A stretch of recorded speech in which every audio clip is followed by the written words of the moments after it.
दंडवत प्रणाम. मी दिव्या कपाटे आज आपल्याशी 2 शब्द बोलणार आहे.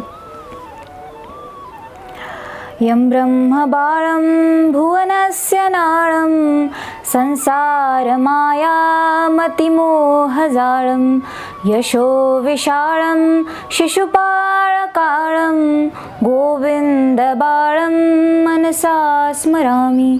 गोविन्दबाळं मनसा स्मरामि.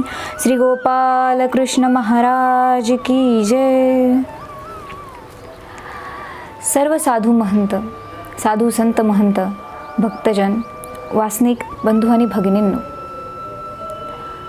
आज महानुभाव यूट्यूब चॅनलद्वारे मला आपल्याशी बोलण्याची संधी दिली गेली, त्यामुळे मी त्यांचे खूप आभार मानते.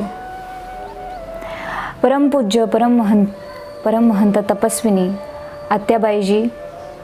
आत्याबाईजी बदनापूर यांचे स्मरण करून व माझे गुरुजी यांना वंदन करून मी आज माझे हे 2 शब्द सुरू करते. 8 मार्चला आपण जागतिक महिला दिन साजरा करतो आणि हा जागतिक महिला दिन आपण 1975 पासून साजरा करतो आहोत आणि 1975 हे आंतरराष्ट्रीय महिला वर्ष 1965 ते 75 पर्यंत ते महिला दशक मानलं गेलं. पण आणि आपल्याला त्या दशकामध्ये खूप साऱ्या अशा गोष्टी झाल्या की, आणि हे आंतरराष्ट्रीय आहे, आंतरराष्ट्रीय स्तरावर आहे. आपल्या भारतीय स्तरावर पण अशा खूप काही गोष्टी झाल्या, खूप चळवळी झाल्या महिलांसाठी त्या दशकामध्ये. तेव्हापासून आपण 8 मार्चला महिला दिन सेलिब्रेट करतो किंवा साजरा करतो. पण ह्या 19व्या दशकामध्ये ही सुरू झालेली क्रांती आपल्याला वाटतं की तिथूनच सुरू झाली आहे, पण ह्या क्रांतीची पाळंमुळं, त्याची जी मुळं आहेत खूप खोलवर 12व्या शतकापर्यंत रुजलेली आहे. 12व्या शतकामध्ये आमची महादंबा झाली, आमची महादाईसा झाली आणि त्या महादाईसाने स्त्री मुक्तीचं असं काही बॅनर नाही लावला, अशा काही खूप मोठ्या गोष्टी नाही केल्या, कारण छोट्या गोष्टींमधून झालेली जी क्रांती आहे ती पुढे मोठ्या प्रमाणात झाली. त्यांनी धवळे रचले. ती मराठीची पहिली कवयित्री म्हणून महादंबा आहे. कारण ज्या काळी स्त्रीला घरातून बाहेर निघण्याचा अधिकार नव्हता किंवा आपलं तोंड दाखवण्याचा अधिकार नव्हता, हा पदर असाच आला पाहिजे किंवा तोंडावर राहिलाच पाहिजे, तिला कसलाही अधिकार नव्हता, अभ्यास करण्याचा अधिकार लांबचीच गोष्ट, तिला धर्माचा किंवा पुराण ऐकण्याचा सुद्धा अधिकार नव्हता, त्या काळामध्ये आमच्या या महादंबेने धवळे रचले आणि एक आदर्श महिला झाली. ती धवळे म्हणजे काय, काव्य आहे, पण ती काव्याच्या अनुषंगातून का होईना पण स्त्रीला कुठेतरी व्यासपीठ मिळालं. आज आपण तिचा गौरव करतो, पण त्या काळी त्या लोकांनी काय केलं असेल, सावित्रीबाई फुलेंसोबत काय केलं, हा समाज नावं ठेवतोच. कुठेही क्रांती करायला गेलं, कुठेही काही मोठं काम करायला गेलं, समाजाला बदलायचा प्रयत्न केला की हा नावं ठेवतो, शेण टाकतो आपल्या अंगावर, चिखल फेकतो आपल्या अंगावर. पण आमच्या स्वामींनी मात्र असं काही केलं नाही. त्यांनी अधिकार दिला. उमाईसेला सांगितलं की तुमचा हा जो देहधर्म आहे तो देहधर्म आहे, ती एक नाडी आहे जी वाहते. त्या देहधर्माला जर तुम्ही विटाळ समजत असाल तर ती फार चुकीची गोष्ट आहे. स्वामींनी आम्हाला तेव्हा सांगितलं. आमची महादंबा एवढी जिज्ञासक होती, एवढी जिज्ञासक चिकित्सक वृत्तीची होती. स्वामींनी तिचा तो उत्साह, तिची ती जिज्ञासा दाबली नाही की तुम्ही स्त्री आहात, तुम्ही का प्रश्न विचारता. त्यांनी तसं दाबलं नाही, उलट त्यांचं कौतुकच केलं की म्हातारी जिज्ञासक. आणि नागदेवाचार्यांना म्हणतात की म्हातारी जिज्ञासक आहे, तुम्ही हे प्रश्न का विचारत नाही. किंवा नागदेवाचार्यांना प्रश्न पडला होता की आता परमेश्वर जेव्हा जाईल तेव्हा आमच्याकडे उपाय नाही काही. तेव्हा महादाईसांनी प्रश्न विचारला होता की स्वामी याला काही उपाय आहे का. मग स्वामींनी उत्तर असं दिलं, तर उपाय न पविजे ऐसे काही असे, की तुम्हाला परमेश्वर होईल ह्याला उपाय आहे का. तर हा प्रश्न नागदेवाचार्यांनी विचारला नाही. त्यांनी फक्त दुःख केलं की स्वामी आता आम्हाला होणार नाही, स्वामी आमच्याकडून जातील तर परमेश्वर कसा होईल. पण महादाईसांची जिज्ञासक आणि चिकित्सक वृत्तीमुळे त्यांना आणि आम्हालाही आज कळते की परमेश्वर होण्याला काय उपाय आहे. स्त्रीचं जे तिची मुक्ती आहे, ती श्रीमुक्ती चळवळ ही नक्की आता 1975च्या दशकात सुरू झाली असेल, पण तिची सुरुवात ही 12व्या शतकातच झाली होती. मग ती मुक्ताबाई असो, जनाबाई असो, आमच्या महादंबा असो, सावित्रीबाई फुले असो, राणी लक्ष्मीबाईंनी 1857चा उठाव केला, ते काही का असेना, पण मोठी सुरुवात होण्यासाठी एक छोटी ठिणगी पेटलीच पाहिजे, तेव्हा ही मोठा वणवा पेटेल. आणि आज तो वणवा आहे. आज आम्ही स्वतंत्र आहोत आणि आज आम्ही त्या सर्व स्त्रियांच्या ऋणी आहोत, कारण आज आम्ही स्वतंत्र आहोत. आम्हाला अधिकार आहे, शिक्षणाचा अधिकार आहे, आम्हाला बाहेर फिरण्याचा अधिकार आहे, आम्हाला धर्माचा अधिकार आहे, आम्हाला यूट्यूब चॅनलवर बोलण्याचा अधिकार आहे. आमच्या मतांना आज कुठेतरी जागा आहे की आम्हीही मत मांडू शकतो. मग ते मतदानाचं असो, नाहीतर आमचे विचार असो, आम्ही परखडपणे मांडू शकतो आणि कुणी ते खोडू शकत नाही. हे स्वातंत्र्य आम्हाला मिळालं. आम्ही या सर्व स्त्रियांच्या, ज्यांनी स्त्रीमुक्तीसाठी किंवा अधिकार मिळवण्यासाठी, स्त्रीला समान अधिकार देण्यासाठी प्रयत्न केले, आम्ही खरंच खूप ऋणी आहोत, आभारी आहोत की तुमच्यामुळे आम्ही हा दिवस पाहतो आहोत, शिक्षण घेतो आहोत, मोठ्या होतो आहोत आणि अशाच फुलत राहणार, उंच उंच उडत राहणार आणि तुमचा हा वारसा आम्ही असाच चालवत राहणार. तर आजचा माझा विषय आहे एल्हाईसा व धानाईसा. यांच्या गोष्टी, यांच्या लीळा आपण लहानपणापासून ऐकतच आहोत, ऐकतच मोठ्या झालो आहोत. कारण ह्या दोन अशा लहान मुली आहेत की ज्यांच्या गोष्टी आपण लहान मुलांपासून ते मोठ्यांपर्यंत, ज्येष्ठांपर्यंत सर्वच ऐकतो आणि आपल्याला ते ऐकण्यात धन्यता वाटते. आपल्या प्रभूच्या अशा या छोट्याशा बालभक्त आहेत की ज्यांच्या भक्तीचे गोडवे ऐकून आपण भक्ती कशी करावी याचे धडे घेतो. कारण कुणाचंही कर्तृत्वाचं मोजमाप त्याचं वय, जात, गोत्र, गुण आणि रंग याच्यावरून आपण करत नाही. कारण ते त्याचं मोजमाप करण्याचं यंत्रच नाही किंवा तत्वच नाही, त्याचा फॉर्म्युलाच नाही.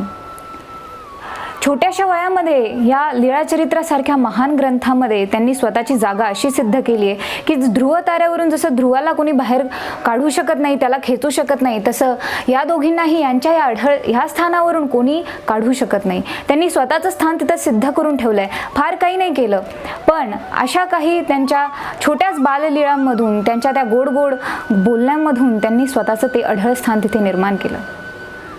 त्याही लहान मुली आहेत, 5-6 वर्षाच्या, फार नाही, हट्टी आहेत, गोड आहेत, चुणचुणीत आहेत, बोलक्या आहेत, बडबड्या आहेत आणि लहान आहेत. पण त्यांना जे स्वामी कळले, जे श्री चक्रधर महाराज कळले, ते आज आपल्याला ज्येष्ठ संत श्रेष्ठ झाल्यावरही कळत नाही.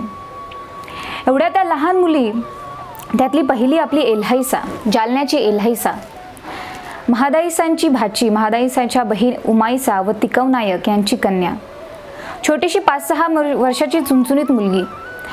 आणि जालन्याला स्वामींचा रहिवास असताना महादाईसा स्वामींना भेटण्यासाठी, स्वामींचं दर्शन घेण्यासाठी स्वामींकडे येत होत्या. त्या उमाईसेच्या घरी थांबल्या होत्या. तर तेव्हा ही छोटीशी एल्हो त्यांना म्हणते, मला पण यायचंय, तुम्ही थांबा, मला पण तुमच्यासोबत यायचंय. तेव्हा महादाईसा म्हणाले की ठीक आहे, थांबते. स्वामींना भेटण्याची घाई त्यांना लागलेलीच आहे, पण तरी लहान मुलगी म्हणते थांबा म्हणून ती थांबते. तर तेव्हा आपल्या एल्होने नटापट्टा सुरू केला. स्वामींना भेटायला जायचं म्हणून तिच्या अंगात उत्साहच आला. लगेच आंघोळ करून साधी एक सुंदरशी साडी तिने आईच्या कपाटातून काढली आणि नेसली, काष्टा नेसला तिने. ओठावर लाली लावली, डोळ्यामध्ये काजळ लावलं, केसांचा चांगला साज शृंगार केला, त्याच्यामध्ये मोगऱ्याचा गजरा माळला, हातामध्ये बांगड्या भरल्या, गळ्यामध्ये अलंकार घातले. अशी ती छोटीशी ती देखणी एल्हो उभी राहिली थाटात की चला आता मी येणार स्वामींना भेटायला. आणि महादाईसा तिचं हे कौतुक बघतच होत्या, तिचा हा नटापट्टा बघतच होत्या आणि त्यांना तिचं फार कौतुक वाटलं. आणि त्यांनी विचारलं, एल्हो, हा साज शृंगार तू कुणासाठी करतेस बरं? हा शृंगार तू कोणासाठी केला? तर एल्होचं ते उत्तर ऐकून आज आपणही ते एल्होचं उत्तर ऐकून अवाक होऊन जातो की त्या लहान मुलीने सांगितलं की मी हा शृंगार श्री चांगदेव राऊळ गोसावियांकरता केला. एवढीशी ती मुलगी, पण तिला कळतं की शृंगार आपण कोणासाठी करावा. देवाला भेटायला जाताना आपण कसं जावं, देवाला भेटायला जाताना पान, फूल, पुष्प घेऊन जावं, आपणही व्यवस्थित जावं. कारण परमेश्वराला व्यवस्थित बघायला आपल्याला आवडतं, मग आपण का व्यवस्थित राहू नये. त्या एल्होने हा शृंगार श्री चांगदेव राऊळ गोसावियांकरता केला. आपण काय करतो देवासाठी? सगळं तर आपण, माझी पत्नी, माझी मुलगी, माझा मुलगा, माझं घर, माझी फॅमिली आणि माझ्या मुलाच्या भविष्यासाठी मी हे साठवणूक करतोय. माझा पगार पण माझ्या मुलांच्या भविष्यासाठी जाणार आहे, आपण काय करतो देवासाठी? पण त्या एल्होने तो शृंगार केला, कारण आपण देवाकडे जाण्यासाठी आपल्याला फार मोठा त्याग करायची गरज नाही. सुरुवात ही लहान लहान गोष्टींपासूनच करावी. अचानक फार मोठा घास घेण्यापेक्षा छोटे छोटे घास तोडलेले केव्हाही चांगले. तशा एल्होने श्री चक्रधर स्वामींकरता शृंगार केला. खूप छोटीशी गोष्ट. शृंगार हा प्रत्येक स्त्रीच्या आयुष्यातला, स्त्रीला शृंगार हा लागतोच. तिला सुंदर व्हायचं असतं, पण स्त्रीला सुंदर कुणासाठी व्हायचं असतं? स्वतःसाठी? तिला तर त्या शृंगाराची काही गरजच नाही, कारण तिला माहिती ती आतून सुंदर आहे, ती सुंदरच आहे. त्यामुळे शृंगार हा तिला समाजासाठी कधी करावा लागतो, कधी नवऱ्यासाठी करावा लागतो, कधी लहान मुलासाठी करावा लागतो, कधी स्वतःचे दुःख मनातल्या मनात दडवून हास्य तिला चेहऱ्यावर दाखवावं लागतं. तिची दुःख ती त्या शृंगारामागं लपवते. आपल्याला वाटतं की स्त्रियांना आवडतं नटापट्टा करायला, नटायला, सजायला आवडतं, पण तुम्हाला काय माहिती आहे खरं? तिचं दुःख ती त्या लाल लिपस्टिक मागे लपवत असते, की कुणाला कळू नये. पण शृंगार ती कधी पतीसाठी करते, कधी समाजासाठी करते, कधी माझा फोटो चांगला यावा म्हणून करते. पण देवासाठी शृंगार करणारी एल्हो, हिचं उदाहरण सर्व स्त्रियांसाठी एक आदर्श आहे. शृंगार कुणासाठी करावा, जगावं कुणासाठी, आपल्या छोट्या छोट्या गोष्टी कुणासाठी कराव्यात? तर श्री चक्रधरांसाठी कराव्या, परमेश्वरासाठी कराव्यात. हा तिचा एक आदर्श तिने सेट करून ठेवला आहे, की तिथूनच आपल्याला कळतं की जरी श्री चक्रधर जयंती असेल, आमच्यात श्रीकृष्ण जन्मोत्सव असेल, तरी आम्ही सजतो. आम्ही का सजतो? कारण आम्ही आमच्या देवासाठी सजतो. आम्ही आमचा शृंगार आमच्या देवासाठी करतो. तशी एल्हो. आणि एवढंच नाही तर अजूनही पुढे तिच्या अशी काही लीळा आहे की जी अशी रुजून जाते मनामध्ये, आणि तिला आठवतच राहावं वाटतं. कारण परमेश्वराला आठवावं तेवढंच त्याच्या भक्तालाही आठवावं, कारण भक्ताने परमेश्वर आठवलेला आहे. आपण भक्ताला आठवतो तर आपण परमेश्वरालाच आठवतो, असं आहे ते. मग अशी ही नटापट्टा करून ती अशी उभी राहिली महादाईंसमोर. तिने सांगितलं की मी हा शृंगार श्री चांगदेवराव गोसावियांकरता केला. महादाईसाला काय नवल वाटलं, काय कौतुक वाटलं.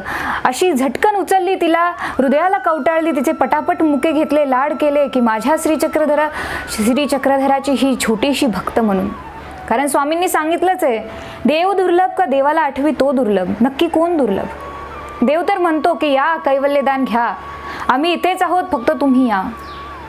पण मग तिथे जाणाऱ्यांचीच संख्या कमी आहे, कारण देवाला आठवणारे खरंच दुर्लभ आहेत. कुणी देवाला आठवतो, कुणी नुसता नामाचा जप करतो. कारण भक्ती म्हणजे काय, देवाला आठवणं म्हणजे काय, भाव म्हणजे काय? हातात टाळ घेऊन 24 तास फक्त देवाचं नाव घेऊन ते टाळ कुटत बसायचे म्हणजे भक्ती काय? नाही हो. भक्ती म्हणजे एल्होची, जशी धानाईसाची छोट्याच आहेत, निरागस मन आहे, काही त्यांना नकोय त्या बदल्यात, पण तरी मला स्वामींकडे जायचंय. ती भक्ती, तो भाव.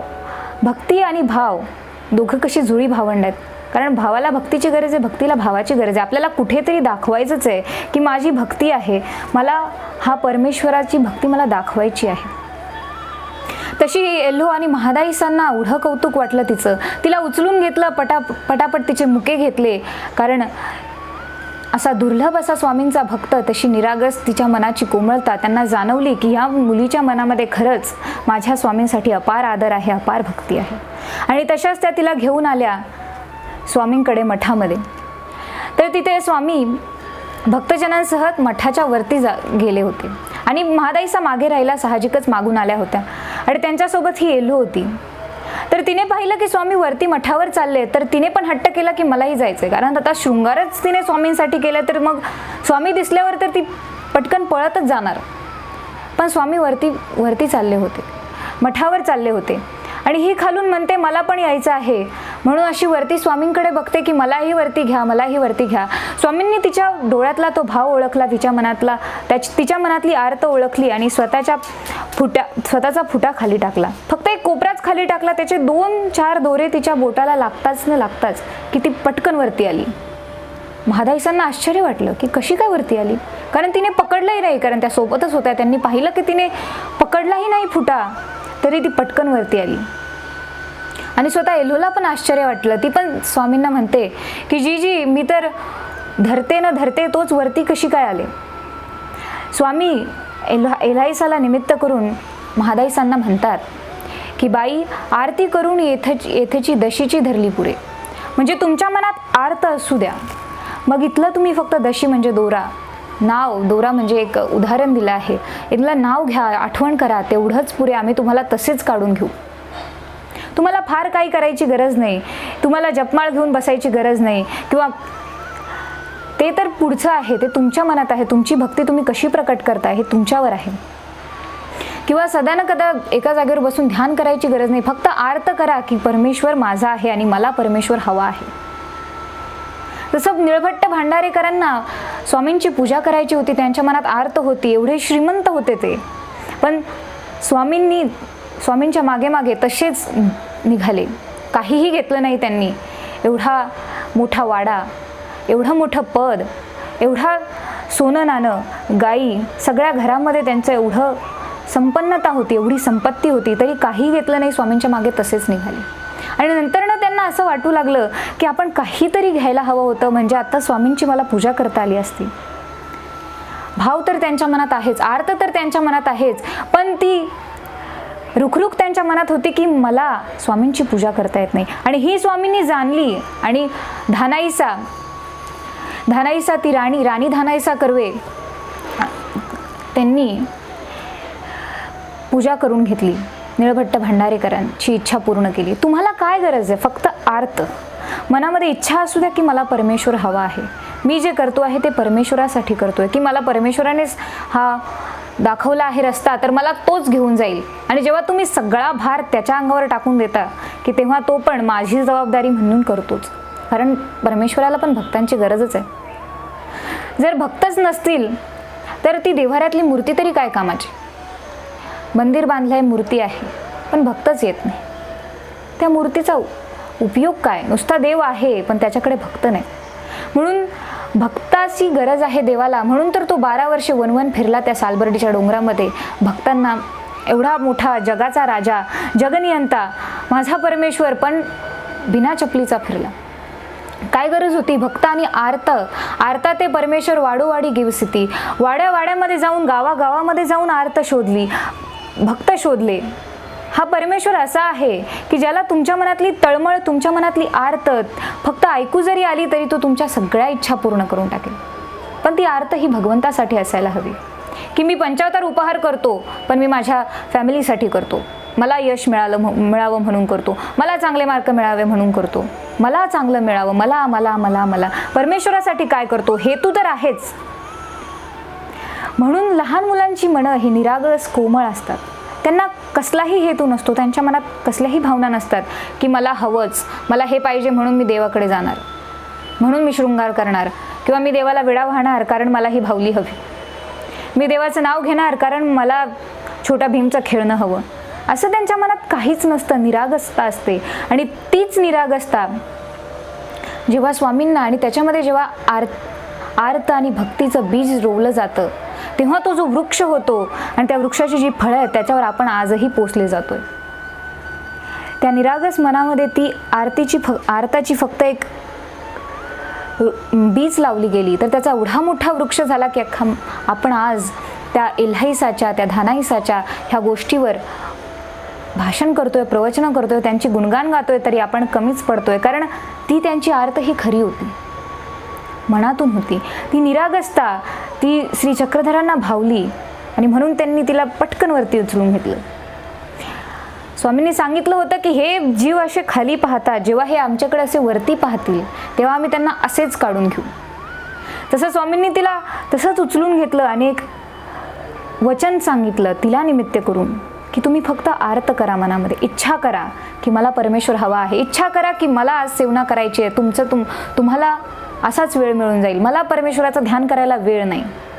हे कारण आहे, कुणाकडेच वेळ नसतो. मला वेळ नाही, मला टाईम नाही म्हणून मला मंदिरात जाता येत नाही, मला टाईम नाही म्हणून सेवना करता येत नाही, मला वेळ नाही म्हणून आज मी आरतीच केली नाही, मला वेळ नाही आज मी देवपूजाच केली नाही, मला उशीर होतोय, मला खूप घाई आहे, मी चाललो. पण आर्त करा, तुम्हाला वेळ मिळेल. तो परमेश्वर आपल्यासाठी बसलेला आहे. फक्त आपण आर्त केली पाहिजे. तो म्हणतो तुम्ही या, मी येणार नाही. तुम्ही भाव आणि भक्तीने आरतीपूर्वक माझं ध्यान करा. तुम्ही माझ्याकडे या, तेव्हा मी तुम्हाला ते सर्व देईल जे तुम्हाला हवं आहे. आपले सर्व विषय भोग जे आपल्याला हवे आहेत ते सर्व परमेश्वर पूर्ण करतो. तर आर्त भाव आणि भक्ती ही त्याच्यावर, आपली श्रद्धा त्याच्यावर ठेवून तर बघा. स्वामींनी सांगितलंय, भेळीये जन्म दिले, मोळीये जन्म दिले, एक जन्म आम्हाला देऊन बघा. एक जन्म आम्हाला देऊन बघा, बघा काय होतंय, काय चमत्कार होतोय. आणि हेच ती एल्हाईसा सांगते की एक जन्म, एक क्षण फक्त परमेश्वराचं ध्यान करा, आरतीपूर्वक त्याला आठवा की तो आपलाच आहे, तो आपल्याला स्वतः जवळ घेईल. अशी ही कैवल्य दीपिका जी छोटीसा दिवा पण आपल्याला अंधारामध्ये त्याचं महत्त्व सांगून जातो की अंधार आहे आणि छोटासा दिवा आहे, तो आपल्याला पुढचा मार्ग दाखवतो. तशी ही एल्हो तिच्या शक्तीप्रमाणे ती आपल्याला कैवल्याचा रस्ता स्पष्ट करत जाते. आणि जालन्याची ही एवढी सुंदर लीळा, अजून एक लीळा आहे, त्या एल्होचं महत्त्व प्रत्येक क्षणी प्रकट करणारी ही लीळा. दिवाळी आली, स्वामी जालन्याला आहेत आणि दिवाळी आली. दिवाळीचा मोठा सण आपला हिंदू धर्मांसाठीच नव्हे तर एक प्रकाशाचा सण आहे की जिथे अंधारावर प्रकाश विजय मिळवतो. अशा या सणामध्ये महादाईसांनी श्री चक्रधरांना म्हणजे स्वामींच्या ठिकाणी दिवाळी केली, भक्तजनांना ओवाळलं, सर्व झालं. पण भाऊबीजेच्या आदल्या दिवशी स्वामी निघाले. जालन्याचा मुक्काम संपला असं जाहीर करून स्वामी म्हणाले की आम्ही आता प्रयाण करतो. आता स्वामींनी ठरवलंय तर मग ते कोणीच बदलू शकत नाही. सर्वांची अशी इच्छा होती, तिकवनायकांची इच्छा होती, उमाईसेची इच्छा होती, महादंबीची इच्छा होती की स्वामींनी राहावं, अजून थोडे दिवस राहावं. कारण सणाच्या दिवशी असं परमेश्वराने जाणं ही चांगली गोष्ट नाही आणि स्वामी जात आहेत, विरह तर त्यांच्या मनात येणारच. मग सर्वांची अशी इच्छा होती की स्वामींनी थांबावं, पण स्वामी ऐकतच नव्हते. स्वामींनी ठरवलं होतं की ते जाणार, प्रयाण करणार, तर कुणाचंच ऐकत नव्हते. तेव्हा महादाईसा एल्होला म्हणतात, एल्हो तू विनवणी कर बरं स्वामींची, बघू बरं तुझं ऐकतात का. कारण आम्हाला पण लहानपणी असं सांगितलं जायचं की तू बाप्पाला कर बरं, तू बाप्पाला प्रार्थना कर म्हणजे तुझं ऐकतील. जेव्हा मोठे बाबा वगैरे येतात तेव्हा पूजन स्वीकारत नाहीत, तेव्हा लहान मुलांच्या हातामध्ये ती पूजा दिली जाते किंवा ती काही वस्तू दिल्या जातात आणि सांगितलं जातं जा तू बाबांना देऊन दे, तुझं घेतील. का घेतील. आता महादाईसा म्हणतात एल्होला, जा तू स्वामींना सांग, तुझं स्वामी नक्की ऐकतील. कसं काय ऐकतील, त्या एल्होचं कोण ऐकतं तिथे. आता लहान मुलांचं कोण ऐकतं, लहान मुलांचं आई वडील त्यांचे ऐकतात, आपण कोण लहान मुलांचं ऐकतं. मग तो परमेश्वर कसं काय ऐकेल लहान मुलांचं. कारण आपल्याला त्यांच्या मनाची ती भावना, त्यांच्या मनातली निरागसता कळत नाही, पण ती परमेश्वराला अचूक कळते. आणि एल्होने सांगितलं स्वामींना की स्वामी तुम्ही थांबा, मी तुमच्या ठिकाणी भाऊबीज करते म्हणून. मग स्वामींनी विचार केला की आता एल्हो म्हणतीये, तिच्या मनातली ती भाव तिच्या मनातली आर्त जाणून ते म्हणले ठीक आहे आम्ही थांबतो, तुम्हाला भाऊबीज करायची आमच्या येथे तर करा, पण एक अट आहे, तुम्ही आम्हाला लाडूची आरोगणा करा. आता ती एवढीशी 5-6 वर्षाची मुलगी आणि स्वामींनी तिला सांगितलं की लाडूची आम्हाला आरोगणा करा, तुमच्या हाताने बनवून आम्हाला लाडू खाऊ घाला, तुम्ही कुणाची मदत घ्यायची नाही, पण तुम्ही दाखवू शकता पदार्थ केलेला, पण कुणाची मदत घ्यायची नाही. तुम्हीच गहू दळायचे, तुम्हीच शेव काढायची आणि तुम्हीच ती तळायची आणि तुम्हीच त्याचे लाडू बांधायचे, सगळं तुम्हीच करायचं. दाखवता येईल पण मदत घेता येणार नाही, विचारता येईल की पुढे काय करायचं पण मदत घेता येणार नाही. आता एवढ्या त्या मुलीला एवढा मोठा टास्क दिला करायला की कर बाई लाडू कर, मग आम्ही थांबतो. आणि तिने पण हार नाही मांडली, कारण स्त्रियांचा मूळ स्वभावच तो असतो, हार नाही मानायची. किती का अवघड असलं काम असे ना, मीच करीन, सगळं मीच करीन. घरातले सर्वजण तिच्यावर भार टाकत असतात, तिचा पती, आई वडील, सासू सासरे, नणंद भाऊजे, सगळे तिला आवाज देत असतात की हे करा ते करा, सगळा भार तिच्यावर असतो, पण तरी ती थकत नाही, ती दमत नाही. ती त्या सगळ्यांसाठी एक आधारस्तंभ होऊन उभी असते ती स्त्री. तशीच ही एल्हो लहानपणापासूनच आईला स्वयंपाक करताना तिने नक्की पाहिलं असेल, तिला वाटलं काय अवघड आहे त्यात, मी करते, म्हणून जिद्दीने तिने करायला घेतलं. स्वतःच सगळं केलं, स्वतःच गहू दळले, स्वतःच शेव तळली आणि स्वतःच लाडू बांधले. तिचे हात असे हातांना फोड आले, हात लाल भडक झाले. पण ती लाडू बांधून दुर्डीत झाकून घेऊन आली स्वामींकडे आणि स्वामींनी लाडूचा स्वीकार केला. बाईसांनी जेव्हा तिचे हात बघितले तेव्हा फोडांनी भरले होते, अख्खे लाल भडक झाले होते. आणि स्वामींना दाखवलं की जी बटिकीचे हात फोडांनी भरलेले आहेत म्हणून. स्वामींनी हाताकडे बघितलं की हा भक्त आहे. तिची भक्ती तिच्या हातांनी दाखवली होती की ते फोडांनी भरले होते, लाल भडक झाले होते. छोटीशी मुलगी आहे ती. स्वामींना काय कळणार होतं की तिच्या आईने जरी केले असते लाडू? स्वामींना काय कळलं असतं? असं तिच्या मनात विचार आलाच असता ना. पण नाही, तिने स्वतःहून केलं, कारण तिच्या स्वामींनी तिला सांगितलं की तुम्ही जर लाडू केले तरच आम्ही थांबणार. भाव आणि भक्ती दाखवण्याची तिची ही पद्धत. आणि स्वामींनी पण तिच्याकडून करवून घेतलं. हा, स्वामी असेच आहेत, ते आपल्याकडून सगळं करवून घेतात. तुमची इच्छा असो नसो, तुम्ही दरोडेखोर असा नाहीतर तुम्ही अहंकारी ब्राह्मण असा, तुमच्याकडून ते करवून घेणार, आपल्या उपयोगी लावूनच घेणार. मग एक छोटीशी येल्हो, तिला लाडू करायला लावले आणि ते स्वतःच्या उपयोगी लावून घेतले. आणि मग स्वामींनी तिथून प्रयाण केलं. तिथे ते स्थान जालन्याचं आजही खूप असं प्रसन्न स्थान आहे की तिथे त्या एल्होच्या भाऊबीज करतानाचा एक खूप मोठं चित्र आहे भिंतीवर.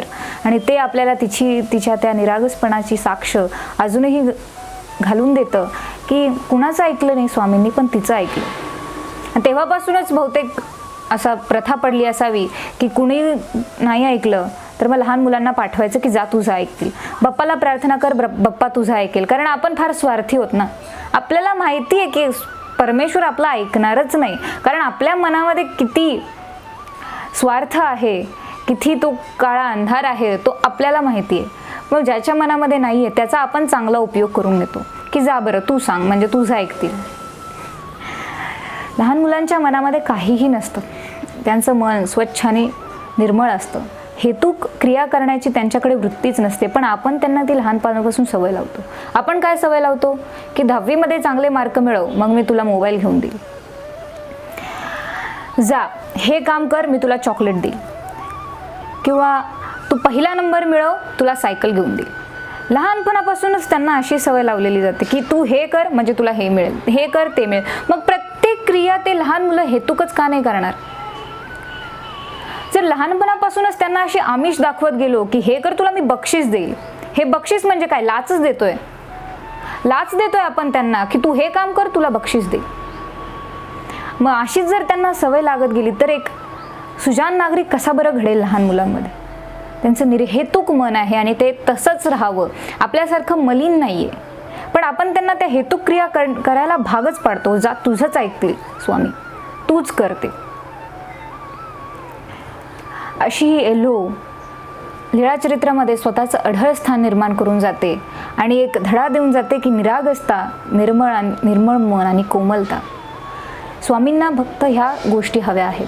तुम्ही हेतुक क्रिया करू नका, मग स्वामी तुमच्याकडून करून घेतील. कारण कोमळ जो पुरुष असतो, कोमळ पुरुष काहीही करू शकतो. ज्याचं मन कोमळ आहे तो काहीही करू शकतो. जर जरट असतो, तुमचं वय झालंय, तुम्ही जरट आहात, हे जग तुम्ही पाहिलं आहे. लहान मुलांनी जग पाहिलेलं नाही. ते जग जसं सांगेल तसं वाकत नाहीत. ते जगाला वाकवायला पाहतात. आणि तीच वृत्ती काही दिवसांनी, काही वर्षांनी बदलून जाते. कारण हे जग त्यांना मनासारखं वागून देत नाही. एखाद्या 15-16 वर्षाच्या तरुण मुलाला जर तुम्ही पॉलिटिक्सवरचं मतं विचारली किंवा समाजामध्ये हे गोष्टी आहेत आणि तुला त्यात काय बदल करावासं वाटतं, तर त्याचे विचार असे असतील की त्याला जग जिंकायचं आहे आणि तो अलेक्झांडर आहे आणि हे जग जिंकायलाच निघाला आहे. त्याला या प्रत्येक गोष्टीत बदल करावासा वाटेल. प्रत्येक सामाजिक रचना बदलावीशी वाटेल. भ्रष्टाचाराविरुद्ध तो अशी मतं देईल की जशी कोणीतरी नेताच बोलतोय. पण हाच मुलगा 10-15 वर्षानंतर जर त्याला तुम्ही सेम प्रश्न विचाराल तर त्याची उत्तरं वेगळी असतील. काय करायचं आहे आपल्याला, जाऊ दे तिकडं, बघतील ते त्यांचं, खेळतील त्यांचं. आपल्याला काय, आपलं कुटुंब बघायचं, आपली मुलगी आपला मुलगा बघायचा आणि चालायचं. तो जो तरुण उत्साह असतो त्याच्यावर आपणच विरजण घालतो. तुला काय कळतंय रे जग, तुला काय करायचं? त्यांना हे जग बदलवायचंय. स्वतःच्या दृष्टिकोनातून, स्वतःच्या चष्म्यातून त्यांनी हे जग पाहिलं आणि त्यांना या जगामध्ये जे काही वाईट, चुकीचं आढळलं ते बदलण्याचा ते प्रयत्न करतील. पण आपण मात्र त्याला नेहमी मध्ये खोडा घालतो की तुला काय करायचंय, बघ तुझी परीक्षा, बघ तुझी एक नोकरी. लवकर शिक, मोठा हो, नोकरी कर, लग्न कर आणि सेटल हो. या गाड्यामध्येच आपण लहानपणापासून त्यांना सांगत जातो की तुला चांगलं शिक्षण घ्यायचं आहे, नोकरी करायची, लग्न करायचं आणि सेटल व्हायचं. ह्या गाड्यामध्येच ती लहान मुलं फिरत राहतात. मग ह्या गाड्यापासून वेगळं, हे रहाटगाडगं तोडून वेगळं काहीतरी करण्याची त्यांची जी कल्पकता असते, त्यांची जी इमॅजिनेशन असते, ती मात्र कुठेतरी तिथेच खाली गाडून टाकली जाते. आणि ती गाडून टाकणारे दुसरे तिसरे कोणी नाही, आपणच असतो, त्यांचे पालकच असतो. माझा मुलगा सेटल झाला पाहिजे, माझी मुलगीचं लग्न होऊन ती लवकर सेटल झाली पाहिजे, या नादामध्ये त्यांची ती छोटी छोटी स्वप्न आपण तोडून टाकत असतो. स्वप्न बघायला अब्दुल कलामांनी सांगितलं की स्वप्न बघा. स्वप्न बघण्यामध्ये वाईट काहीच नाही. इमॅजिन करा, तुम्ही हा भारत बदलवू शकता. 2020चं अब्दुल कलामांचं स्वप्न काय होतं? त्यांना भारताला प्रगत झालेलं पाहायचं होतं. पण 2020मध्ये भारताचं काय झालं? आपणच आपल्या अधोगतीसाठी, कारण आपण आहे ना ती म्हण की माणूसच माणसाचा पाय ओढतो. लहानपणापासूनच त्यांना ते बाळकडू पाजलं जातं की तुला मोठं होऊन हेच करायचं, मोठं होऊन तेच करायचं. पण तुला मोठं होऊन भगवंताची भक्ती करायची किंवा तुला मोठं होऊन तुला पाहिजे ते करायचं नाही. आपण आज आपल्या मुलांच्या हातामध्ये फोन देतो का? तर बाळ रडतंय मग त्याच्या हातात फोन द्या, म्हणजे ते रडणार नाही, बघेल काहीतरी कार्टून आणि बसेल गप्प. लहानपणापासून त्याचा चालतानाचा फोटो, त्याचा खातानाचा फोटो, त्याचा पळतानाचा फोटो, त्याचा सगळा स्लोमोमध्ये व्हिडिओ, त्याचा व्हिडिओ सगळं सोशल मीडियावर आपण टाकतो आणि लाईक्स मिळवतो. काय म्हणजे त्या मुलाने जर एखादी बाई बघितली जिच्या हातात फोन आहे, तर ते मूल काय म्हणेल की तीच माझी आई, कारण त्याने जन्मल्यापासून स्वतःच्या आईला हातामध्ये फोन घेऊनच पाहिलंय. त्याने त्याच्या आईचं खालून, आता लहान बाळ आहे ते, त्याला खालून दिसतं, फोन दिसतोय आणि त्याच्या मागे चेहरा दिसत नाही. मग एखाद्या फोनवाल्या बाईला का तो म्हणणार नाही की ती माझी आई आहे म्हणून? प्रत्येक क्षणाचा फोटो, फोटो ठेवावा, मेमरी आहेत आणि ठेवाव्या त्या जपून. पण त्या बाळाला स्वतःची आई, त्याच्या आईची गरज आहे, तिच्या मायेची गरज आहे, वडिलांच्या कडकपणाची गरज आहे का त्यांच्या इकडून तिकडून क्लिक होणाऱ्या फोनची गरज आहे? त्याने आईला ओळखावं की त्या फोनच्या फ्लॅशला ओळखावं? भविष्य घडवायचं असेल तर वर्तमान जो आपला आहे तो नीट करायला हवा. की मी भविष्याची स्वप्न रंगवतो, भविष्यात स्वप्न बघितली पाहिजे आणि रंगवलीही पाहिजेत, पण आपला वर्तमान कसा आहे? माझा मुलगा मोठे होऊन डॉक्टर होणार, हो होणार, पण आधी वर्तमान बघा ना तो काय करतोय. आणि या लीळा चरित्रामध्ये या छोट्या छोट्या मुलींनी, या छोट्या छोट्या भक्तांनी हे उदाहरण, हे फ्युचर सांगून ठेवलंय की तुम्ही असं वागा. आता पैठणच्या सारंग पंडितांची मुलगी धानाईसा. सारंग पंडितांनी स्वामींच्या ठिकाणी उपहार केले, 60च्या पेक्षा जास्त उपहार केले. तर त्यांची, आणि असे तिचे आईवडील होते, सारंग पंडित आणि उमाईसा. अशा आईवडिलांची ती मुलगी धानाईसा पैठणची. तर तिचे वडीलच एवढे स्वामींच्या ठिकाणी भाविक होते. उपहार जेव्हा स्वामी पैठणला यायचे तेव्हा त्यांचा उपहार असायचाच. आणि सारंग पंडितांचा उल्लेख आपल्या लीळाचरित्रामध्ये पांड्या म्हणून आहे. त्यांच्या खूप साऱ्या लीळा आणि त्यांना उल्लेखून खूप सारी सूत्र स्वामींनी सांगितलेली आहेत.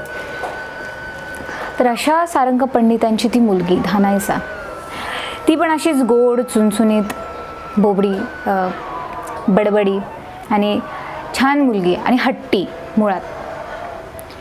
आता बालहट्ट, राजहट्ट आणि श्रीहट्ट अशी 3 हट्ट तर आपल्याला माहिती आहेत की जे पूर्ण करावेच लागतात, त्यांना उपायच नसतो. आणि धानाईसाच्या ठिकाणी बालहट्ट आणि श्रीहट्ट अशा दोन्ही प्रकारचे हट्ट एकवटले होते. पण तिचा तो हट्ट असा विचित्र होता की नॉर्मली मुलं असा हट्ट करत नाही. तिला स्वामींसारखं सुंदर व्हायचं होतं. ती लीळा, धानाईसाची लीळा, त्याचं एक सुंदर भजन आहे. चांपे गौरती श्रीमूर्ती पाहुनी, चांपे गौरती श्रीमूर्ती पाहुनी, धानाईसा धरी हट्ट मनी, धानाईसा धरी हट्ट मनी. पैठणला स्वामींचा मुक्काम होता, स्वामींचा रहिवास होता. तेव्हा सारंग पंडितांनी स्वामींना घरी आरोगण्यासाठी बोलवलं, उपहार करण्यासाठी बोलवलं. आणि स्वामी आले तेव्हा स्वामींना स्नानादिकाची तयारी झाली. उठणं काढलं गेलं, गरम पाणी ओतलं गेलं आणि स्वामींचं स्नान सुरू होतं, तेव्हा ही छोटीशी धानाईसा तिथे आली. आता स्वामींचा जो वर्ण होता तो चांपे गौर, स्वामींचा जो वर्ण होता तो चांपे गौर चाफ्याच्या कळीसारखा गोरा गोरा होता आणि स्वामी असे सर्वांग सुंदर होते. आणि त्यांची ती सुंदर मूर्ती, काळे सुरेख केस, त्यांची सुंदर श्रीमूर्ती, गोरा गोरा रंग पाहून धानाईसा तशीच तिथे थबकली आणि स्वामींकडे पाहतच राहिली. कारण स्वामींचा नामीची वेद होता आणि मूर्तीचा वेद तर काय एकदम विलक्षणच. आणि ती आकर्षक मूर्ती धानाईसा पाहतच राहिली, स्वामींकडे पाहतच राहिली. त्यांची ती उघडी श्रीमूर्ती आणि त्याच्यावरून गळणारं ते पाणी, आणि तिला असं वाटलं की ते चंदन जे लावत होते, ती हळद जी स्वामींना लावत होते, त्या हळदीमुळेच स्वामी सुंदर झालेत. कारण आपल्या भारतामध्ये हळद लावून गोरं होणं आता प्रत्येकालाच माहिती की हळद लावल्यामुळे माणसं गोरं होतात असं सगळ्यांना वाटतं. मग तिला पण असंच वाटलं, तिचा पण असंच समजूत झाली की त्या हळदीमुळे, त्या उठण्यामुळे स्वामी सुंदर झालेत. स्वामींचा रंग त्याच्यामुळेच एवढा गोरा झालाय. आणि तिने तिच्या आईकडे हट्ट धरला की मला पण तीच हळद लाव, म्हणजे मी पण त्यांच्यासारखी सुंदर होईल. आता ती आईला काहीच करू देईना, जेवण बनवू देईना, स्वामींसाठी पटकर टाकून देईना, झाडून घेऊन देईना, काहीच करू देत नव्हती. मला फक्त ती हळद पाहिजे आणि मला त्या हळदीने स्नान करायचं. तर तिचा रंग असेल सावळा थोडासा, मग तिला गोरं होण्याची इच्छा असणारच. कुणाला गोरं होण्याची इच्छा नसते? फेअर अँड लवली लावून, पावडर लावून आपण गोरं होतोच. जसं की गोरं होण्याचा आणि आपल्या प्रगतीचा काही संबंध नसतो रंगाचा, तरी आपल्याला गोरं होण्याची इच्छा आहे. कारण आपण भारतीय आहोत, आपल्याला वाटतं की आपण सगळ्यात काळे आहोत म्हणजे आपण खराब दिसतो, म्हणून गोरं होण्याची प्रत्येकाची धडपड असते. मग तिला पण गोरं व्हायचं होतं आणि स्वामींचा गोरा रंग बघून आणि त्यांना ती हळद लावताना बघून तिला असं वाटलं की आता मला ती हळद लावलीच पाहिजे आणि मी पण अशीच गोरी गोरी झाली पाहिजे. कुणालाच काही करून देणार, कुणाचंच ऐकेना, असा हट्ट घेतला तिने की तशीच बसून राहिली रस्त्यात आणि मला आता ती हळद पाहिजे म्हणजे पाहिजे. शेवटी आईकडून सारंग पंडिताकडे आली, तिची आई आली की तुम्हीच सांभाळा आता या मुलीला, मला काही कळत नाहीचं काय करावं. आणि सारंग पंडित तिला समजावून सांगतात, ऐकत नाही, ओरडून सांगतात, ऐकत नाही, शेवटी मारायला लागले. तेव्हा स्वामींनी पाहिलं की ही मुलगी हट्ट करते आणि ऐकत कुणाचंच नाही आहे. मग त्यांनी त्या धानाईसाला जवळ बोलावलं स्वामींनी आणि तिला मांडीवर बसवलं आणि विचारलं की काय झालं धानू, का बरं तू अशी करतेस? मग तिने सांगितलं की मला तुमच्यासारखा गोरा गोरा रंग पाहिजे आणि मला ती हळद पाहिजे जी तुम्हाला लावली. ह्या हट्टाचं तर स्वामी पण विचारात पडले की आता काय केलं पाहिजे. कारण लहान मुलगी आहे, हट्टी आहे आणि मारून ह्याचा उपयोग हे काही होणार नाही. ओरडून ऐकत नाही, मारून ऐकत नाही, काहीच ऐकत नाही. तर मग स्वामींनी डायव्हर्जन वापरलं. एखाद्या गोष्टीवरून जेव्हा आपलं मन आपल्याला काढायचं असतं तेव्हा दुसऱ्या गोष्टीचा आपण उपयोग करतो. म्हणजे एखाद्या गोष्टीवर लक्ष केंद्रित झालेलं असतं आणि ती गोष्ट आपल्याला त्रास देत असते, तेव्हा आपण दुसऱ्या गोष्टीमध्ये मन रमवतो, तेव्हा आपण त्या गोष्टीचं विसरून जातो दुःख, की मला दुःख झालं होतं. मग तोच उपाय स्वामींनी इथे वापरला आणि तिला सांगितलं, असं होय तुम्हाला ती हळद पाहिजे का, तर मग आम्ही तुम्हाला एक गोष्ट सांगतो, ती गोष्ट ऐका आणि मग आम्ही तुम्हाला ती हळद आणून देऊ. आणि धानाईसाची कळी खुलली. ठीक आहे, आता जर गोष्टीनंतर हळद मिळणार असेल तर ती गोष्ट ऐकायला ती का तयार होणार नाही. आणि मग ती काऊ चिऊची सुंदर गोष्ट जी आम्ही लहानपणापासून ऐकतो आहोत, जी ती कथा आहे, लोककथा आहे, बालकथा आहे, ती स्वामींनी तिला सांगितली. ती एवढी गोड आणि रसाळ, स्वामींच्या रसाळ वाणीतून सांगितली. आता त्यांच्या दर्शनानेच एवढी आमची मनं शांत होतात, तर त्यांची वाणी त्यांच्या मांडीवर बसून ऐकल्यावर त्या मुलीला काय आनंद झाला असेल, काय तिचं भाग्य असेल की स्वामींच्या मांडीवर बसून. हट्ट पण असा घेतला की परमेश्वराच्या मांडीवरच जाऊन बसली. हट्टी असं असावं माणसाने, हट्ट करू नये असं नाही, पण हट्ट कशासाठी करायचा आणि कसा करायचा. तिने हट्ट घेतला आणि कुणालाच जुमानली नाही की मला गोरं व्हायचंच आहे, मला सुंदर व्हायचंच आहे. आणि शेवटी स्वामींना तिला जवळ घ्यावं लागलं आणि तिला समजून सांगावं लागलं. आणि स्वामींच्या मांडीवर बसून ती धानाईसा मस्त गोष्ट ऐकत होती की एक होता काऊ, एक होता चिऊ. काऊचं घर होतं शेणाचं, चिऊचं घर होतं मेणाचं. अशी गोष्ट स्वामी तिला सांगत होते आणि तिचा राग किंवा तिचा हट्ट तो हळूहळू ती विरघळून गेली. पाण्यामध्ये मीठ विरघळून जावं तशी ती स्वामींच्या त्या गोड गोड वाणीमध्ये विरघळून गेली. आणि असं होय, मग पुढे काय झालं अशी गोष्ट ती ऐकत गेली. स्वामींनी तिला 3दा गोष्ट सांगितली आणि 3ही वेळा तिने ती मनापासून ऐकली आणि ती हट्ट विसरून गेली. आता स्वामी म्हणाले तिला, तू शहाणी मुलगी ना? हो, ती म्हणली शहाणी मुलगी आहे मी. मग आता हट्ट करणार का? नाही, मी हट्ट करणार नाही. आणि ती शांत झाली. हट्ट असा घ्यावा, हट्ट घ्यावा धानाईसासारखा, की तो तुम्हाला स्वामींच्या मांडीवरच जाऊन बसवेल आणि स्वामींच्या मधुर वाणीतून गोष्ट सांगून शांत करेल. आणि ही लीळा एवढी आवडते आणि एवढी छान आहे की स्वामींना कळतं की भक्ताचा हट्ट कसा पुरवायचा. तुम्ही हट्ट घ्या, मग स्वामी तो पूर्ण करतील. पण हट्ट कशासाठी घ्यायचा हे पण ती सांगून गेली. आणि त्याच्यानंतरच धानाईचा आणि स्वामी कवड्याचा खेळ खेळायला बसले. कवड्याचा खेळ म्हणजे चल्लोसाट किंवा आपण काय ते लुडोचा खेळ. आता लुडो तर सगळ्यांना माहिती आहे, सगळ्यांनी आता लॉकडाऊनमध्ये लुडोच खेळला आहे, ऑनलाईन खेळला आहे, कुणी मित्रांसोबत खेळला आहे कुणी, त्यामुळे लुडो तर सगळ्यांना माहितीच आहे. मग तो लुडोचा खेळ, ज्याच्यामध्ये 4 कवड्या असतात, तिच्या 4 कवड्या, स्वामींच्या 4 कवड्या. त्या चल्लोसाटचा खेळ किंवा लुडोचा खेळ कोणता तरी एक खेळ. स्वामी आणि धानाईसा ते खेळ खेळायला बसले. आता तिने स्वतःच्या कवड्या पाटावर मांडल्या, स्वामींनी स्वतःच्या कवड्या पाटावर मांडल्या आणि डाव टाकला. पण आता गंमत अशी झाली की स्वामींच्याच कवड्या चालत होत्या. स्वामींनाच चांगले चांगले अंक पडत होते आणि स्वामींच्या कवड्या पटापट चालत होत्या आणि हिला मात्र 1 2 2 1 असंच पडत होते आणि तिच्या कवड्यात चालनात. तेव्हा ती पुन्हा रडवेली झाली आणि म्हणते की स्वामींनीच चालणाऱ्या कवड्या घेतल्या आणि मला न चालणाऱ्या कवड्या दिल्या, म्हणून तिने परत पालटल्या कवड्या की तुमच्या कवड्या चालतात मला द्या, माझ्या कवड्या तुम्हाला घ्या. मग स्वामी म्हणाले ठीक आहे, आता बालभक्त आहे. मग तिचा हट्ट तोही पुरवला स्वामींनी आणि मग कवड्या पालटल्या. पुन्हा तेच, स्वामींच्या कवड्या चालत आहेत, माझ्या कवड्या चालतच नाही. ती पुन्हा तिला राग आला, तिने पुन्हा कवड्या पालटल्या. पुन्हा तेच. आता मात्र तिने खेळच धाडकन बंद केला की मला नाही खेळायचं, स्वामीच दरवेळेस जिंकतात, तुम्हीच काहीतरी चिटिंग करता. पण तसं कसं? स्वामी तुमच्याच कवड्या कशा काय चालतात, माझ्या कवड्या कशा काय चालत नाही, म्हणून तक्रार करू लागली. आपण पण तक्रार करतो स्वामींकडं की मलाच दुःख का, मीच का, हे माझ्यासोबतच का व्हायचं होतं, सगळं माझ्यासोबतच का होतं, दुःखाचा डोंगर माझ्यावरच का. आता धाई तर छोट्याशा गोष्टीसाठी रडत होती किंवा हट्ट करत होती, पण आपण मोठ्या मोठ्या गोष्टीसाठी तू देवाचं एवढं करतो पण दुःख मलाच का. मी सेवना करतो, मी नामस्मरण करतो, मी सगळं करतो, पण तरी मलाच दुःख का. हे रडगाणं गातच आपण नामस्मरणही करत नाही आणि सेवनाही करत नाही, आपण हे रडगाणंच गात बसतो की मी तुझं एवढं करतो तरी मला एवढं दुःख का. अरे बाबा, ते स्वतःहून करतात का परमेश्वर? नाही, ते तूच केलेलं आहेस आणि ते आपल्याला परत मिळतं. आपणच करून ठेवलेल्या गोष्टी आपल्याला परत मिळतात. जे आपण पेरू तेच उगवेल. एक छान कल्पना आहे की हे जीवन एक रंगमंच आहे आणि परमेश्वर हा त्यामागचा सूत्रधार आहे, दिग्दर्शक आहे किंवा लेखक आहे आणि आपण फक्त त्यातल्या भावल्या आहोत किंवा नट आहोत जे सादर करतो.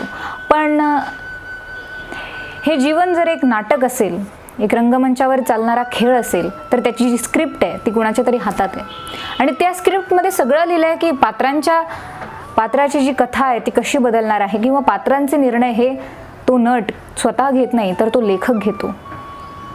पण आपला जो हा रंगमंच आहे, जे हे खरं नाटक, विश्वनाटक इथे चाललंय, तर त्या नाटकामध्ये आपल्याला तो अधिकार आहे किंवा ती चॉईस ठेवली आहे की आपण आपले निर्णय आपण घेऊ शकतो. आपल्याला निवडायचं असतं की काय आहे, हे बरोबर का, हे बरोबर, हे निर्णय आपण घ्यायचे आणि तशा आपल्या गोष्टी बदलत राहतात. त्यामुळे प्रत्येक गोष्टीत देवाला नावं ठेवून, देवाला ब्लेम करून काही फायदाच नाही, कारण तो काहीच करत नाही.